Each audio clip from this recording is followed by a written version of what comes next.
Alright, this is another Newton's second law reassessment.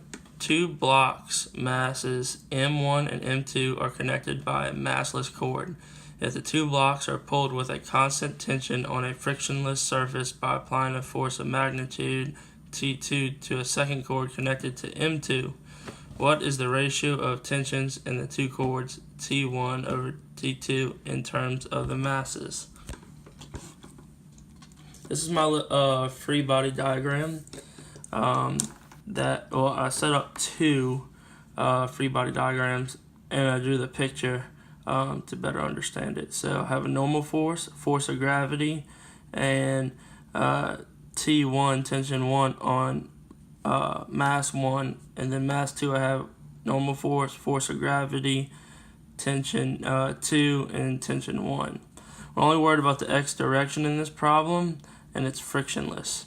So we're gonna put the sum of the forces in the x direction for mass 1 equals mass 1 times acceleration equals T1, and then we converted that to acceleration in the x direction equals T1 over mass 1.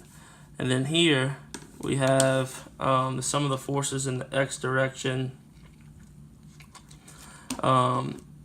for mass 2 equals mass 2 times acceleration, which equals negative T1, and we're going to add T2 to that.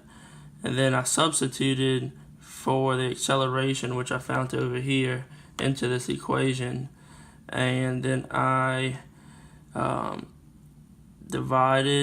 cross multiplied, and then I got M2 divided by M1 times T1 divided by 1 equals negative T1 plus T2, and then I got M2 divided by M1 equals negative T1 plus T2 divided by T1. And then here, I went to the next page, I have M2 divided by M1 equals negative T1 divided by T1 plus T2 divided by T1, and that cancels out. And I kept solving it until I got T1 over T2 equals M1 divided by M1 plus M2.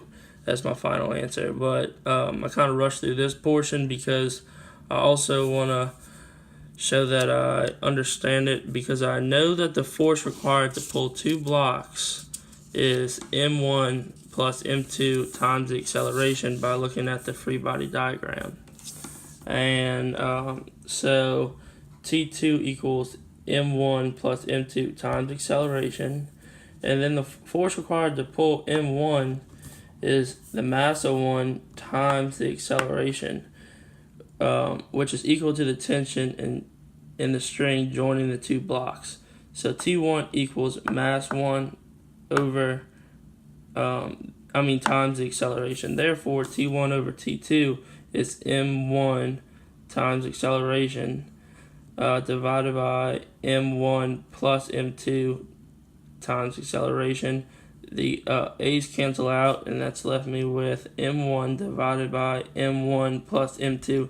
So just kind of a way of thinking about it to kind of check my work, and I saw it two ways that I can go about it. So that is my Newton's second law reassessment.